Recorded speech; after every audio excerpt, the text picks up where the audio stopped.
Programa Diálogo com Edmo Bernardes. Apoio Unimed. Cuidar de você. Esse é o plano. Muscake. Venha reconhecer. Unidade Itatiaia. Valorap. Auditoria. Contabilidade. Consultoria tributária e financeira.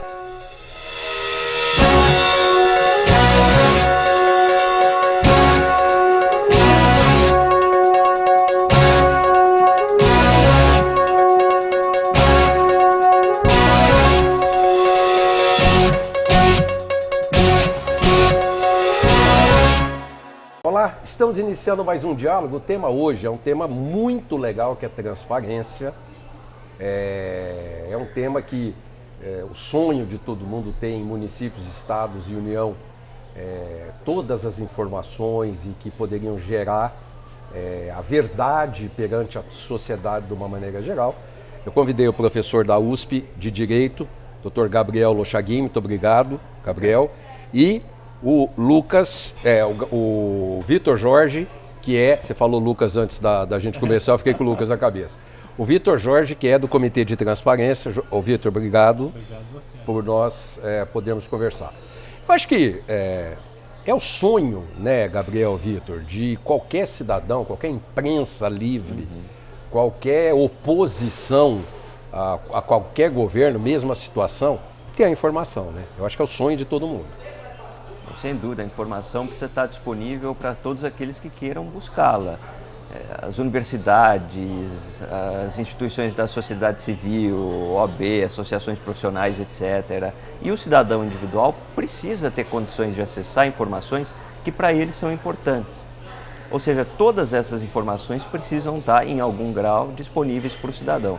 Isso faz parte de uma gestão moderna. Nossas cidades hoje se preocupam em ser modernas em tantos sentidos, e as pessoas também têm tantos equipamentos tecnológicos à sua disposição, têm tantos recursos que não havia há 10, 15 anos atrás à sua disposição, e a administração pública, as prefeituras, os governos não podem ser diferentes. Eles também têm que se modernizar, têm que estar de acordo com o que existe de ponta em matéria de gestão. E posso assegurar que o que existe de ponta em matéria de gestão é transparência. Ô Vitor, eu posso imaginar que é murro em ponta de faca, cabeçada em muro, é difícil o negócio? Então, apesar dos pesares, desde a última década aí, a gente avançou bastante em relação a esse tema, com a Lei de Acesso à Informação e a Lei de Responsabilidade Fiscal um pouco antes de 2000, se eu não me engano, né? Então, são avanços, mas com certeza ainda tem muito que a gente percorrer, né? Não está tudo às claras como deveria estar.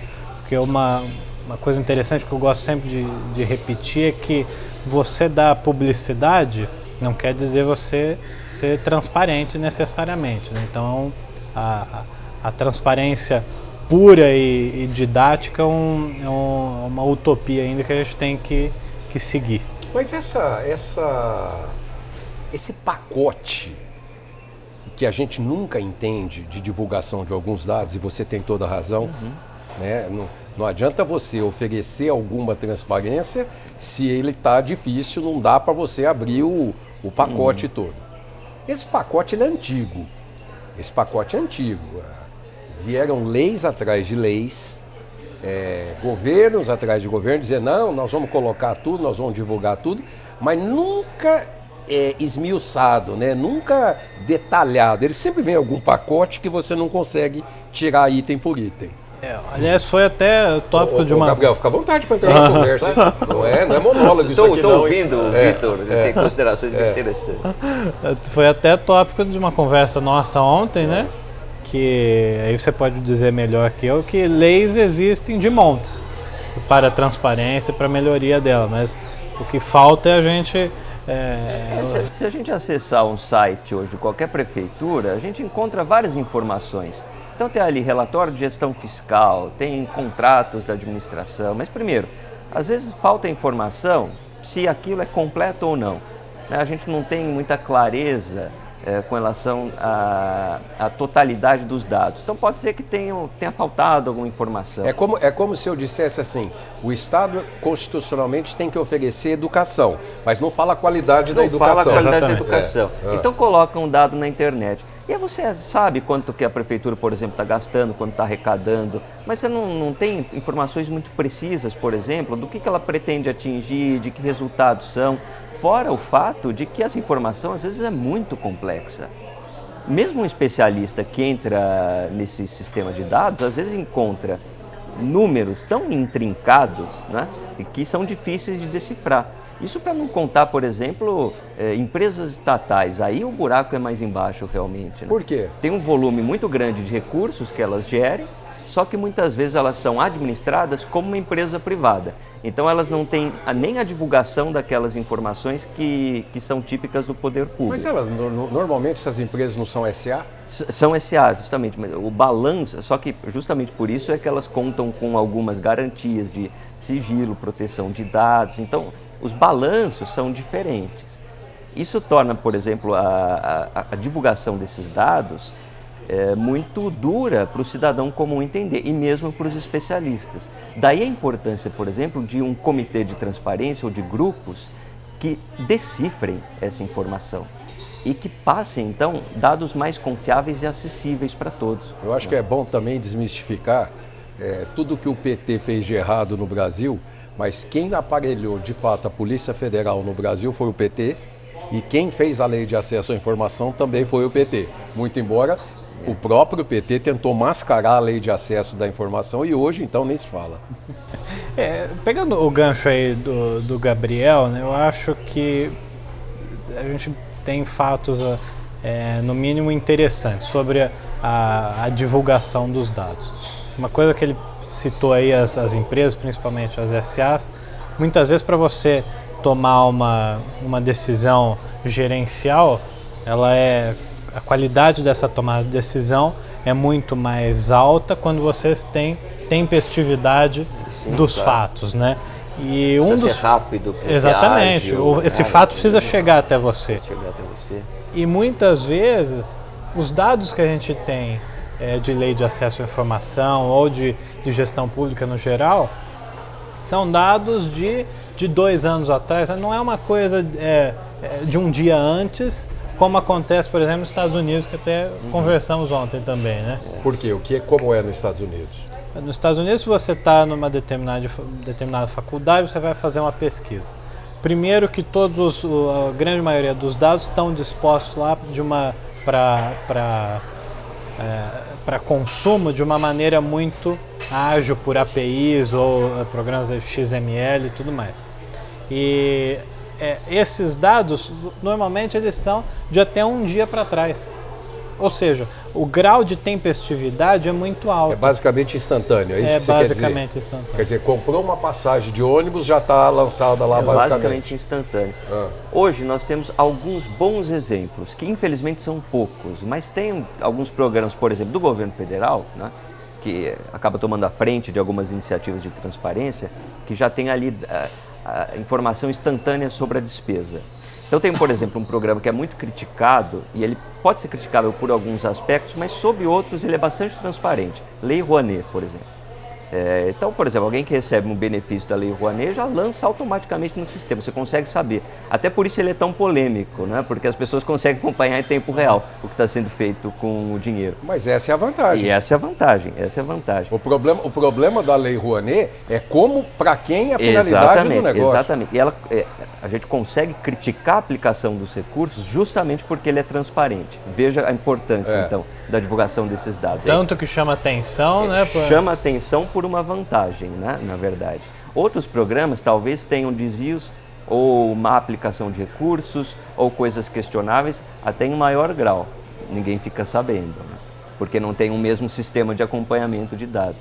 Então, a transparência ela tem uma grande vantagem porque ela permite aumentar a qualidade. As pessoas conseguem fazer uma pressão maior sobre a destinação dos recursos.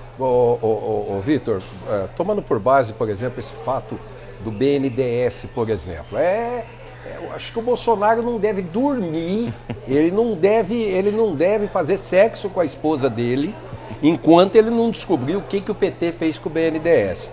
Não tem transparência, então.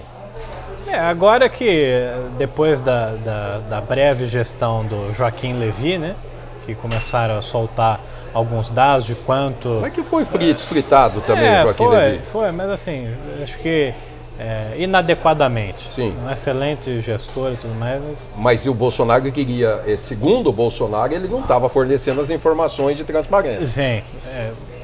Transparência para o Bolsonaro. Na verdade, uma prestação de conta do dinheiro, né? E lá nós vimos que o tanto de dinheiro que foi destinado aí para outros países e construções que podem, que a qualidade aí é duvidosa, né? Então a gente vê até qual a importância de se brigar por ter a transparência, porque espontaneamente as organizações resistem muito em fornecer. Veja só, houve um governo eleito com esta proposta. Desde a campanha nós ouvíamos dizer que se abriria a caixa preta do BNDES. Sim. Né?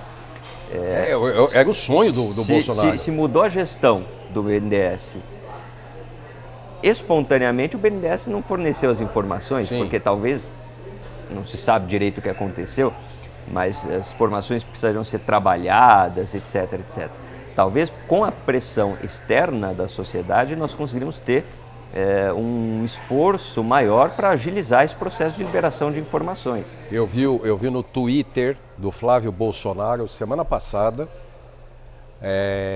que para eventos fora do Brasil, eles apuraram que foi extrapolado os valores contratados em 9 bilhões de reais.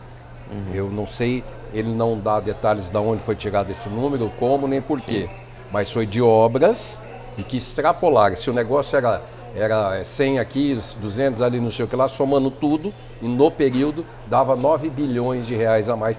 Estava no Twitter dele. E que é um outro mecanismo também rápido, né? Veloz, né? Que você joga no ventilador numa velocidade incrível, né, Vitor? Eu acho que aí a gente tem que pegar também a importância da internet, desde, sei lá, nesses últimos 20 anos aí, né? Para a liberação rápida e eficaz de qualquer tipo de informação, inclusive para a gestão pública. Sim. E para o cidadão, para a sociedade civil poder cobrar, que é uma coisa que a gente tem visto aí desde as manifestações de 2013, né? O tanto que a internet foi útil e foi um mecanismo de organização das massas para cobrar as determinadas demandas que a população tinha. Aliás, tem uma coisa que eu queria acrescentar com relação a isso. Que a internet criou um espaço muito aberto para discussão e processo à informação. Esse é democrático mesmo. Realmente, né? Democrático, alguns diriam até caótico, né? De tamanha a quantidade de vozes que falam na internet. E tem algumas vantagens, tem alguns riscos, por exemplo, que é, por exemplo, aferir a qualidade da informação. Daí a importância de uma instituição como um comitê de transparência que seja capaz de fazer de forma séria um levantamento de dados e oferecer informações condizentes com a realidade para todos, não é? Então, é uma vantagem para a administração pública. Como você dizia, isso deveria ser desejado por todos os governos. Claro. Até por isso, para que os governos consigam se proteger de falsas informações que circulam, por exemplo, nas redes virtuais. Nós podemos ajudar. Claro. Né, Eu caso. vou chamar o nosso primeiro intervalo, daqui a pouquinho estamos de volta. Até já.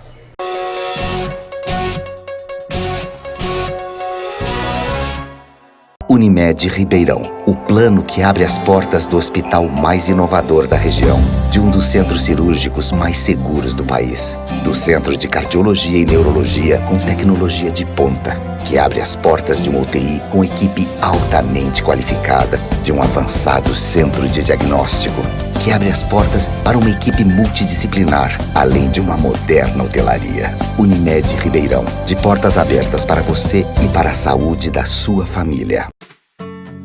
Hoje eu quero aquela brusqueta de pepperoni. Eu não vejo a hora de provar o confit de pato. Ou será que peço o risoto de carne seca, hein? E eu mereço o brownie de sobremesa. Eu vou pedir a torta de chocolate com gelé de damasco. Nossa, a gente nem chegou e já tá pensando na sobremesa. O mousse cake da Itatiaia agora é My Mousse Cake. O mousse cake que você sempre amou, com tudo que você sempre pediu. 1924. O desafio está no ar. Rádio Clube. Liderança total. Voltamos a apresentar Apoio Unimed, Muscake, Valor Up. Estamos de volta com o segundo bloco. O Gabriel falou na saída do primeiro bloco sobre o Comitê de Transparência. Mas o Comitê de Transparência, vocês fuçam, consegue informação satisfatória ou ainda está difícil?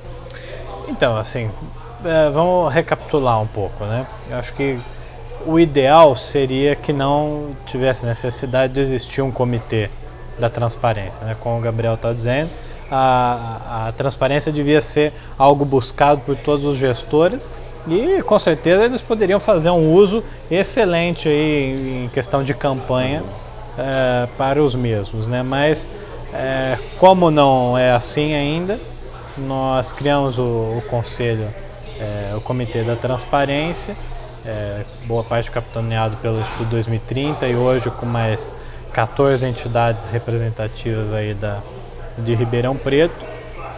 Só que a questão não são necessariamente as informações.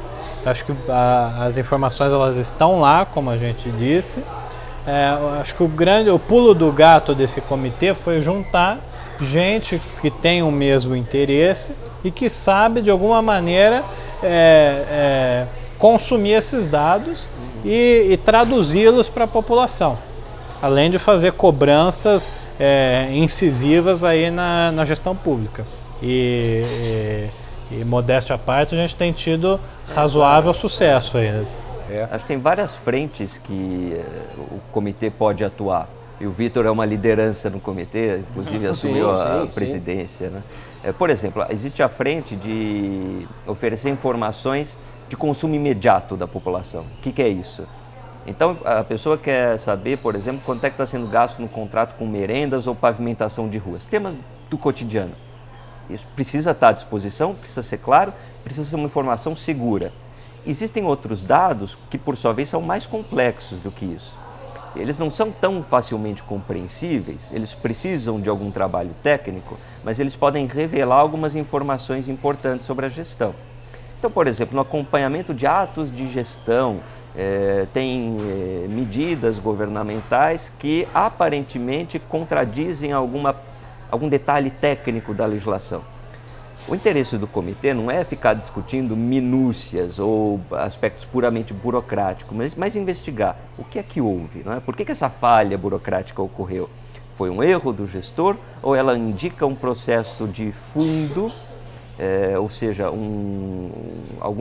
alguma questão mal resolvida que pode levar para uma aplicação inadequada do recursos, eventualmente para alguma ilegalidade, não é? Então, todos esses dados podem ser revelados, extraídos, a partir de uma análise cuidadosa dessas informações. Mas eu outro dia desse, eu comentando com o Vitor, eu estava falando, por exemplo, se a administração pública tivesse vontade, e aí eu sou obrigado a falar que 100% não, 100 ou quase 100%, que existem municípios, por exemplo, que tem um poupa-tempo municipal, que foi aquela nossa discussão aquele dia. O poupa-tempo municipal, ele é uma transparência na execução e prestação de serviço do município, do estado ou da União. Se você tem um buraco na rua e é bem atendido pelo poupa-tempo municipal, agora parece que os prefeitos têm medo, porque não vão conseguir suprir aquela demanda de cumprir aqueles objetivos de uma pavimentação, de um buraco de rua, de um vazamento de água, de um transporte público que não está cumprindo horário, e aí ele não se submete ao poupa-tempo municipal porque ele não vai conseguir cumprir aquela rotina. Quer dizer, então, existe uma resistência muito grande por parte dos administradores. Eu acho que a questão, assim, a transparência, ela tem que ser atingida, mas o caminho até que isso ocorra não é fácil. Então a gente está pegando Ribeirão Preto de exemplo. Ela foi bagunçada durante muito tempo e assim deixaram na última gestão por querer. Não foi algo, não foi inocência dos gestores, mas sim, esse ambiente foi criado... Você pode garantir isso? Que houve uma sacanagem para dificultar a apuração dos fatos na gestão anterior? Não estou dizendo de apuração dos fatos, mas que o ambiente todo era conturbado para que você não conseguisse acessar a informação. É verdade, a gente viu, saiu em todos os jornais aí na época da Operação Servanija, né? Claro, isso é uma questão, por exemplo, que envolve contratos feitos com a prefeitura que são usados para desvio de recursos ou licitações fraudadas. Não estou falando do caso específico, mas falando de situações em que isso ocorre. É claro que a gestão não vai ter interesse em divulgar todos os contratos e todos os procedimentos licitatórios. Né? Daí a necessidade de alguém que fica escarafunchando a administração para até descobrir esses dados. Mas isso parece aquela votação da lei de transparência, aquele jeito que o Rodrigo Maia, quem tiver sentado está sentado, quem tiver em pé, aprovado. Existem mecanismos aí da gestão que, assim, conforme você usa ou não, ele usa a seu favor. Né? Mas há uma resistência muito grande em cima disso. Sim, sim. E há uma resistência grande de que a administração faça isso por si própria, né? Isso eu acho até natural. Nós temos que contar com essa certa passividade da administração, né? Enfim. Mas o povo está atento. Você acha que há uma mudança na população em termos de cobrança, Vitor? Eu tenho certeza. Desde 2013, quando a gente estava dizendo, e principalmente com o advento aí das redes sociais, dos mecanismos de busca, as pessoas estão mais atentas.